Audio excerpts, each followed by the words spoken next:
Welcome back. NEET UG ప్రశ్నపత్రం leak డొంక కదులుతోంది. కేసు దర్యాప్తును చేపట్టిన సిబిఐ ఇప్పటివరకు 5గురిని అరెస్టు చేసింది. 24 మందిని అదుపులోకి తీసుకుంది. మరోవైపు దేశవ్యాప్తంగా సంస్థ పలు చోట్ల సోదాలు కూడా నిర్వహించింది. అనుమానితులకు చెందిన పలు డిజిటల్ పరికరాలు, మొబైల్ ఫోన్స్, ల్యాప్టాప్స్ ను సీజ్ చేసింది. వాటిని ఫోరెన్సిక్ పరీక్షలకు పంపించింది. అరెస్టైన వారిలో రాజస్థాన్ లోని జైపూర్ కు చెందిన బంగీలాల్ జివాల్, వికాస్ జివాల్, దినేష్ జివాల్ ఉన్నారు. హర్యానాలోని గురుగ్రామ్ కు చెందిన యష్ యాదవ్, మహారాష్ట్రలోని నాసిక్ కు చెందిన శుభం అండ్ సిబిఐ అరెస్టు చేసింది.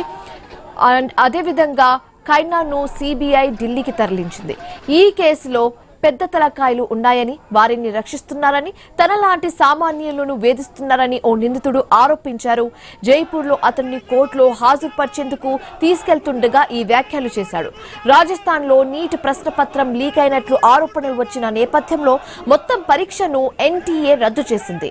23 లక్షల మంది విద్యార్థులకు మళ్లీ పరీక్షను నిర్వహించబోతున్నట్లుగా సంస్థ ప్రకటించింది. కేంద్ర ప్రభుత్వ సూచనలతో దర్యాప్తును సిబిఐకి అప్పగించింది.